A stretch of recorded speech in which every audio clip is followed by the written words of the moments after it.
Welcome to Bite-Sized Greek Genealogy. I'm Carol Kostakos Petranek from Spartan Roots. And I am Georgia Stryker Keilman from Hellenic Genealogy Geek. This is part 2 of our discussion on how to find birth information in Greek voter lists. Let's talk about election registers, also known as voter lists. We have included a chart on this slide to help you keep track of the voting ages and the different information included on each election register. These are very important tools for your genealogy research because they include the father's name and can help you track family members within the same community. Election registers or voter lists are lists of citizens who are eligible to vote in elections. The first elections that took place in Greece were in 1829 at the conclusion of the War for Independence, when men voted representatives to a national assembly. All Greek men who were 25 or older and residents of a municipality could vote.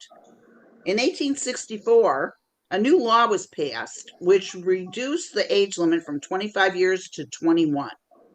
Women obtained the right to vote in May 1952. Thus, the voting registers you will find are for males only. Often you will find men who are missing from the male registers in the election rolls. During elections, even today, people return to their village of birth to vote. In rare cases, they may re-register in a new location. Notice that in the 1840s to 1850s, they listed nativity status and property ownership. In the 1860s to 1870s, those categories were no longer documented. And in the 1880s to 1930s, they included residence. Next, we will talk about where you can access these records. Voter lists are digitized and kept at the General State Archives of Greece, commonly known as the GAC. They can be accessed on the GAC Digital Archives for free. There's a link in the handout to a blog post that Carol wrote on Spartan Roots on how to access and navigate the GAC website. Notice that there are different collections: the Vlachoyannis collection, the Hellenic Parliament collection, and the Ladas collection. Please note, this does not include all election lists ever done. There may be other election lists sitting in local archives, private collections, etc. The GAC is currently going through a large digitization project, and we can only cross our fingers that many new records will be discovered that can help us move forward with our research. In the past few years, Gregory Kontos at Greek Ancestry has indexed the election list in both Greek and English. Various collections are available on either Greek Ancestry or MyHeritage. There is some overlap, but in many cases, each company has different records to offer. These collections are growing all the time, so make sure you check both when you are researching. The indexing of these records has been a game changer in our Greek genealogy world. Greek Ancestry charges a fee per record, and MyHeritage is a subscription service. This is a list from the Vlachoyannis collection.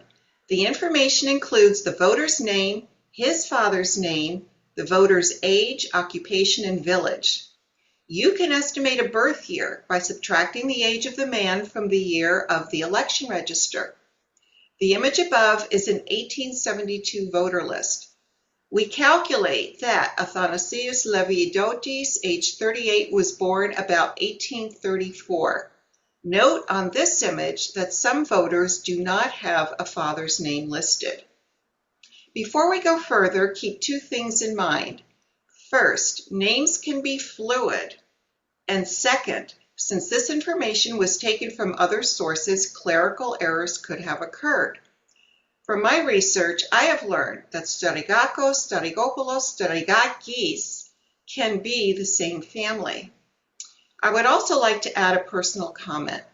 I prefer to look at the actual voter list for my entire village.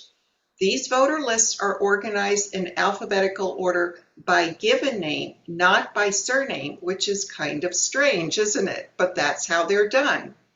I like to browse the entire list to potentially pick up other members of the family, variations in spelling, etc. If you watched our first few videos, you should know your Greek surname and what it would look like in Greek characters. This, looking through the whole list, is a good practice for you to be able to recognize the family surname you are researching. This is an example of an 1844 election register. These lists are from the Ladas collection. Now, I am really excited to show this record to you. It's for my great-grandfather, Andreas Kostakos. It shows that in 1844 he was age 35. He was indigenous, which means he was born in his village of Ios Ioannis, and he owns property. This record tells me that my family was in this village from before the Revolution of 1821. If you can find an ancestor in the Ladas collection, it will prove to be most helpful, as it does contain information not found in other election registers. As you can see, this record from the Hellenic Parliament collection is a list of names without any other identifying information. If you know your ancestor lived in a specific village in the mid-1800s, you may find him in this collection. But there could be several men with the same name in that village. So be sure to always check the name in the middle, which is the father's name. That will help you sort the men into the correct families. Also note that this, like other records we're showing you, is handwritten. That means a transcriber could make an error in interpreting the spelling of the name. Important tip: don't forget to look in neighboring villages. I knew my grandfather, Kostakos, was from Ioannis, Sparta. Yorgos Strategopoulos is my great-grandfather, born about 1846. I can never find any records indicating what Yorgos's father's name was. I have some letters sent to my grandfather from a first cousin in Greece in the 1960s. The letters indicate that the cousin's father, Panagiotis, was the brother of Yorgos, and that he had left Ioannis when he was 18 years old and never saw his brother Yorgos again. After some research and guidance from Gregory Kantos, I found records of my great-grandfather's brother, Panagiotis, about 3 kilometers away in the village of Perori. The records indicated that his father's name was Efstratios. That made sense. My great-grandfather's oldest son was named Efstratios. If Efstratios was 25 when his sons were born, his birth date would be about 1821. Further research is needed to confirm where Efstratios was born. Don't give up, just have patience, and keep looking for pieces of the puzzle. Thanks for watching.